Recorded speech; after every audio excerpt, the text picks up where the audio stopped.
Welcome back. It's 7:29. That means in just a few seconds we'll be jumping into what the newspapers are reporting today in Cameroon. I have time to say a nice good morning. Non, il est 7h30. Oh, okay. So ça te laisse toujours le temps de dire bonjour. Of course, I still have time to say a very warm good morning and welcome to Narcisse Moto. Good morning, Manda. Good morning to Christian. Bonjour, Narcisse. Allez, la santé qui revient progressivement, on peut voir dans sa mine. Et il est pas dans sa mine de tous les jours, Narcisse qu'on connaît, hein, avec beaucoup d'énergie. C'est une boule, ce mec, mais on a qu'à le regarder pour comprendre que l'homme est touché. Bien. Pas par le coronavirus. Ah non, du tout.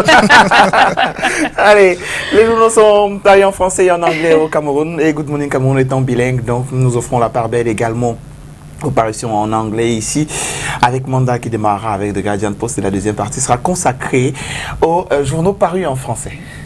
Right, so this morning we'll start with The Guardian Post Daily and the big one for this morning. End time signal for Biya regime, question mark. The paper says anti-Biya diaspora movement plan Ambazonia type interim government. The paper adds, fears heighten if this comes to fruition. They may team up with Ambazonia diaspora leaders to fight Biya regime. That story appears in the inner pages of the Guardian Post newspaper, and of course accompanied a photo of President Paul Biya with this question as caption: will he survive? Well, like I said, you can get a copy of the Guardian Post newspaper and flip through its inner pages to get the details of that story. Former minister warns tribalism threat to Cameroon's stability. Go to page 2 to get the details of that story. On school resumption amidst COVID-19 scare, SDO dangles sword over absentee teachers.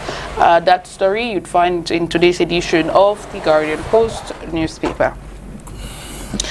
English language newspaper publishes anti-COVID-19 kits get to newsrooms. We read details in this edition. And of course, to end with the Guardian Post, 4 persons burned to death in Limbe car crash. Sad one. And you can get the details on page 2 of the Guardian Post newspaper. Now let's go to the daily Emergence. Of course, we'll focus on the stories that appear on the front page in the English language. I'll begin with this one. A northwest region, separatist fighters in battle with Ndob Council over sealed shops. Details on page 5 of Emergence of this morning. Quoting Philippe Gouet, mayor of Fonfoka Council, the paper writes, I am calling on the Boom people to be peace builders. Details on page 10 of Emergence. Now to Cameroon Tribune and the we're going to follow the same style. We'll read the stories on the front page in the English language. Anti-coronavirus sensitization proximity caravan tours Yaoundé. The paper continues. Communication Minister René Emmanuel Sadi yesterday, June 2, 2020, sent forth the mobile sensitization caravan to all the nooks and crannies of the city with the help of a megaphone. Now, the caravan originated messages that called on the attention of everybody to respect the barrier measures put in place by the World Health Organization and the government in a bid to prevent the pandemic. Details on page 9. Poultry sector, farmers disturbed by drops in prices. Now, the current low prices of chickens and eggs in the market is attractive to consumers, whereas producers are gnashing their teeth because the situation makes it difficult for them to cover up their production costs. If you're interested in that story, well, you go to page 16 down to page 17 of Cameroon Tribune. And that does it for this first part of the press review on Good Morning Cameroon. To get the details of these stories, well, you go to a newspaper stand, get yourself a copy or copies of these newspapers, or you can simply subscribe and you read online. Now it's time for us to turn attention to what the papers are saying in the French language, and of course it's going to be the business of Narcisse Moto and of Christian Wome. Voilà, 2 parties pour cette seconde partie consacrée à la presse francophone. Donc, la revue transversale des journaux et les autres faits d'actualité traités par la presse. Alors, 2 faits majeurs dans cette revue transversale. Il s'agira donc de coronavirus avec un accent sur les structures d'accueil qui sont en train de se multiplier en ce moment. Et il s'agira également de politique et précisément d'alternance au sein du parti dit au pouvoir et les partis d'opposition aussi, Narcisse. Tout à fait, tu fais bien que de le souligner, Christian. Bon, mais la presse en parle d'ailleurs ce matin. On commence avec Cameroun Tribune. Lutte contre le coronavirus, peut-on lire en première de couverture de ce journal, au cœur des structures d'accueil. Accueil des malades, prise en charge médicale, conditions de confinement, relations entre patients et personnel traitant, témoignages des personnes guéries. Le journal nous invite à ce propos à lire son enquête dans les structures de traitement et des lieux de confinement privés. C'est à partir de la page 13. On peut également faire un rapprochement entre le coronavirus et la reprise des cours. On en est aujourd'hui à la 3e journée. Le journal a parlé ce matin. Le jour d'après, que peut-on en retenir? Cameroun Tribune nous invite donc en kiosque ce matin pour en savoir davantage. Mutation parle aussi du de la Covid-19. Les hôpitaux publics sous respirateur, le taux de fréquentation en baisse. Constat fait, notre constat fait état ce que les autres patients redoutent une contamination. Où sont passés les centres spéciaux de prise en charge? Le journal s'interroge, entre autres, c'est en page 13 et cette information. Bailleurs locataires, le coronavirus infecte la relation, indique mutation qui nous en dit davantage à la page 5 ce jour. Le jour de ce jour en parle également. La Covid-19, enjeu du développement du numérique en Afrique. Christian Fotso en parle de fond en comble à partir de la page 2 jusqu'à la page 3, plutôt à la page 9 chez nos amis du quotidien Le Jour qui parle aussi de cet appui d'Afrique Land First Bank auprès du mine de santé. C'est en page 6.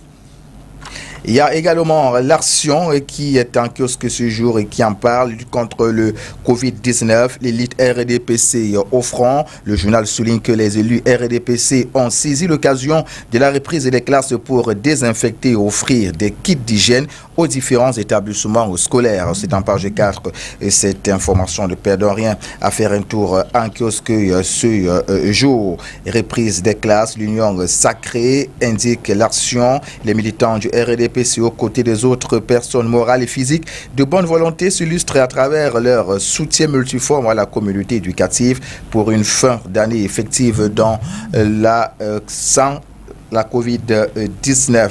Université d'État et IPES, comme sur des roulettes, souligne une fois de plus l'Action.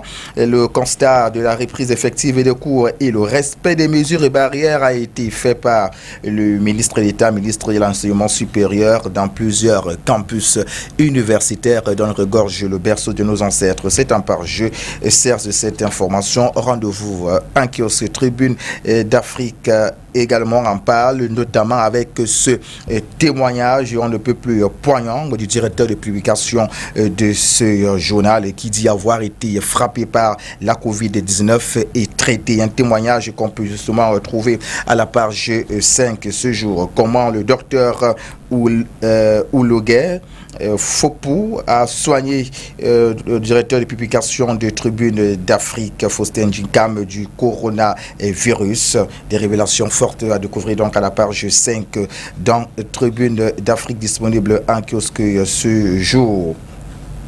Et Singang, le verbe immortel, c'est son leitmotiv. Lutte contre le coronavirus, Paul Focam offre 132 millions de francs CFA, le don en matériel et équipement sanitaire anti-Covid-19 à l'État du Cameroun, du milliardaire camerounais, par le biais de sa banque, a été réceptionné le mardi 2 juin 2020 par le secrétaire d'État à la santé publique, Alim Ayatou. C'est en page 3, cette information ne perd rien à faire un tour en kiosque ce matin.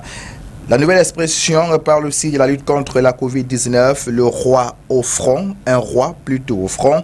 À la page 4, le journal souligne que le chef supérieur Bafoussam a réuni les élites et les forces vives de la communauté pour les inviter à s'impliquer dans la lutte contre cette pandémie. C'est en page 4, on l'a dit, cette information. Rendez-vous donc en kiosque pour en savoir davantage. Un autre journal qui parle de cette lutte contre le coronavirus, c'est le Messager de Jean-François Chanon à la page 8. L'OMS, fortement critiqué, indique donc que ce journal, ample précision, on l'a dit, c'est en page 8. Rendez-vous en kiosque. Et puis également le quotidien de l'économie, qui ne s'empêche pas aussi de parler de cette crise sanitaire qui secoue le pays vers rouge jaune. On parle aussi une fois de plus de cette aide de Afriland First Bank à l'état du Cameroun. Le journal en parle également à la page 5. Et puis on termine donc avec l'œil du Sahel de Guibaï Gatama, reprise des classes, le septentrion reprend présent malgré cette pandémie qui continue donc à secouer bon nombre de Camerounais. L'école a repris dans cette partie du Cameroun. En précision, c'est en page 6 et 8 chez nos amis du quotidien, du tri hebdomadaire, l'œil du Sahel. On poursuit avec le deuxième fait majeur. Il porte sur la politique. Le Tribune d'Afrique nous amène d'abord au sein du mouvement pour la renaissance du Cameroun avec cette sortie de Chanda Tomé qui donne son point de vue. Mouvement populaire pour le dialogue et la réconciliation, jusqu'où ira Chanda Tomé. Ce personnage atypique de la société civile camerounaise vient de marquer son entrée sur la scène politique avec un discours différent de celui du leader du mouvement pour la renaissance du Cameroun. L'éditorial de Faustin Djinkam nous en dit davantage à partir de la page 3. Rendez-vous donc en kiosque. Une nouvelle expression parle plutôt de succession de gré à gré, les dessous de la sortie de Camto, le timing choisi pour s'adresser à ses compatriotes, les références qu'il donne dans son allocution et les mises en garde à peine voilées qu'il fait au régime de Yaoundé trahissent un plan secret dont il serait bien informé. C'est en page 2 et 3. On ne perdons rien à faire un tour en kiosque pour en savoir davantage. Le Messager de Jean-François Chanon parle plutôt d'alternance. Le cas Marcel Niat Ndifendi, le président du Sénat, à l'épreuve d'un état de santé en déliquescence, sollicite du directeur général des impôts une exonération totale sur les biens qu'il entend léguer à sa progéniture. C'est en page 3, Christian Romy. Puis rez-de-chaussée du quotidien Le Messager, on parle du MRC et alliés, vent de dissension au sein de la résistance. C'est ce que nous disent ce matin nos amis du quotidien Le Messager. L'enjeu de la survie du parti du principal challenger de Paul Biya est-il ouvert? Grosse interrogation chez nos amis du quotidien Le Messager. Et puis on termine avec l'œil du Sahel qui lui parle plutôt des élections au Cameroun avec un accent particulier sur les régionales, lesquelles régionales se prépareraient donc pour octobre 2020. Indication faite à la page 3, Christian Romy. Et voilà qui met un terme donc à cette première partie consacrée à la revue transversale des journaux. Maintenant, on s'intéresse aux autres faits majeurs à côté de ces, aux autres faits d'actualité à côté de ces deux faits majeurs. Et on commence cet exercice avec le quotidien Émergence. À première de couverture de ce journal, il est écrit « Médiation dans la crise anglophone, l'ONU penche pour les États-Unis et l'Allemagne ». Indique donc ce journal qui ne s'empêche pas aussi de parler de l'affaire Ibrahim Bello, les avocats qui exigeraient donc 1 milliard de francs CFA de réparation. C'est en page 2. Le journal nous amène également au sein de l'arrêté pour indiquer qu'il y a donc désormais un nouveau PCA qui redynamise les troupes. C'est en page 3. Essingang, dont le leitmotiv est le verbe immortel, nous amène du côté de Sarmilima où un couple serait donc décédé du choléra. C'est en page 6. Le journal parle aussi de communication digitale avec un accent sur le classement qui accable les gouvernants du Cameroun. C'est en page 3. Rendez-vous en kiosque pour en savoir davantage. Le quotidien de l'économie aussi en kiosque ce jour. Coopération, peut-on lire à la grande une de ce journal, l'opportunité manquée pour 1000 jeunes entrepreneurs africains. Ils devaient se retrouver au sommet Afrique-France les 4, 5, 6 juin 2020 pour présenter des solutions innovantes en vue de favoriser l'émergence des villes durables. L'événement a malheureusement été annulé à cause du coronavirus, indique ce journal qui parle aussi des financements à la page 3. La Banque mondiale autonomise la femme sahélienne. Ample formation, vous l'a dit, c'est en page 3. L'œil du Sahel de Guibaye Gatama nous amène du côté de Tokombéré. Là-bas, on parle de ce pont de Serawa qui serait donc à l'abandon. C'est en page 11 et en Garondéré on parle de cette insécurité qui refait surface dans cette partie du Cameroun à l'extrême nord. C'est un financement de 9,6 milliards de francs CFA qui a été mobilisé pour les projets IMO. C'est en page 3. Et puis rez-de-chaussée de ce tri hebdomadaire toujours, on est cette fois du côté de Yagoua. 450 tonnes de riz exportées frauduleusement vers le Nigeria. Et c'est une information qui nous est donnée ce matin par Guibaye Gatama à travers son tri hebdomadaire, l'œil du Sahel. Le messager de Jean-François Chanon nous amène à la Sonara dans la région du sud-ouest du Cameroun, et plus précisément à Limbi. Là-bas, c'est une interrogation qui payera la note. Élément de réponse, c'est en page 2. La nouvelle expression nous amène à Douala, la capitale économique. Ici, un bandit abattu. Ce repris de justice a été froidement abattu pendant qu'il braquait un hôtel situé au quartier Terminus Bola Moussadi. C'est en page 4 cette information. Tribune d'Afrique parle de cette mise au point du MINDEF suite donc à l'arrestation des présumés braqueurs au Togo, et puis le Soudan qui serait donc engagé dans le difficile recouvrement des biens mal acquis d'Omar El-Bachir. Ample précision, c'est en page 10.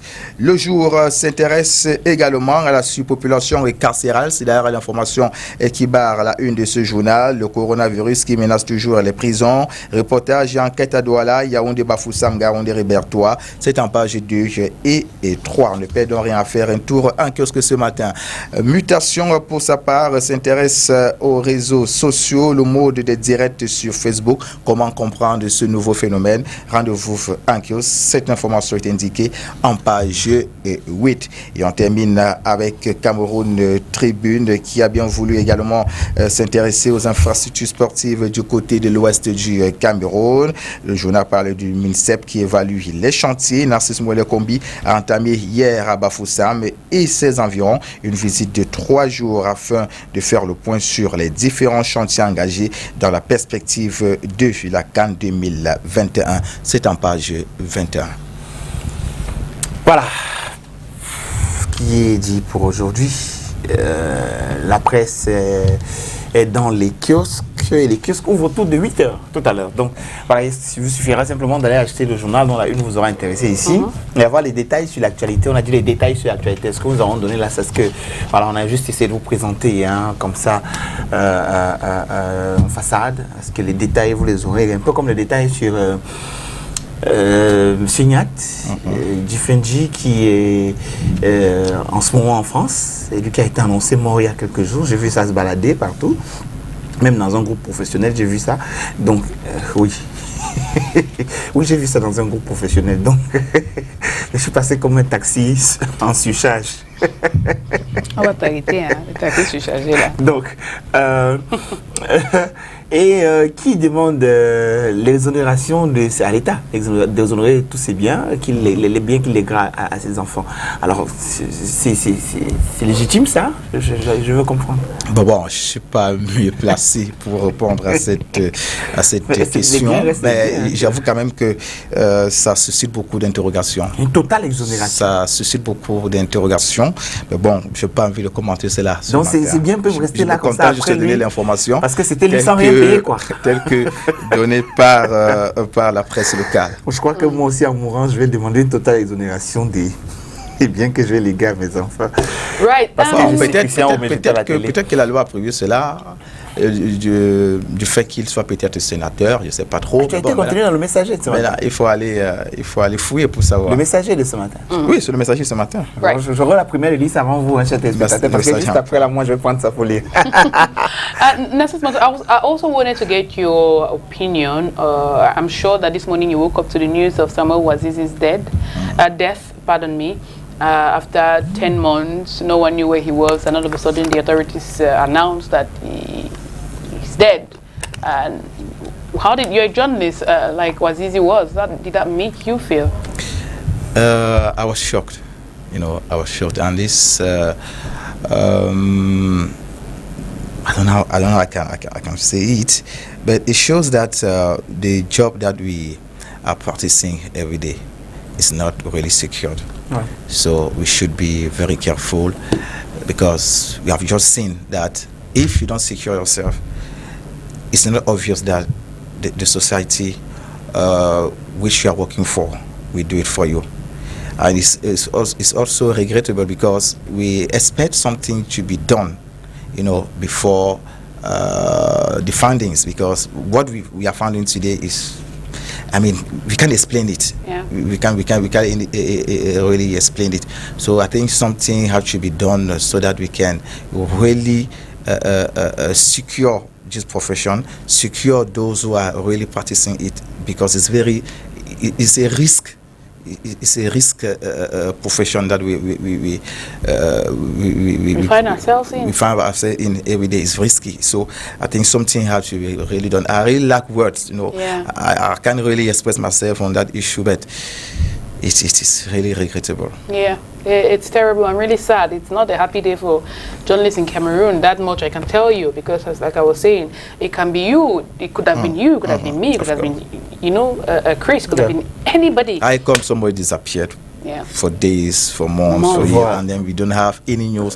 Total blackout. Total blackout. And all of a sudden, to tell you that. Et pour quelqu'un qui s'est rendu lui-même, oui. Tu vois, quelqu'un qui s'est lui-même rendu, donc ayant entendu qu'il serait recherché et tout ça, il est allé dire, ok, me voici, de quoi est-ce qu'on me reproche.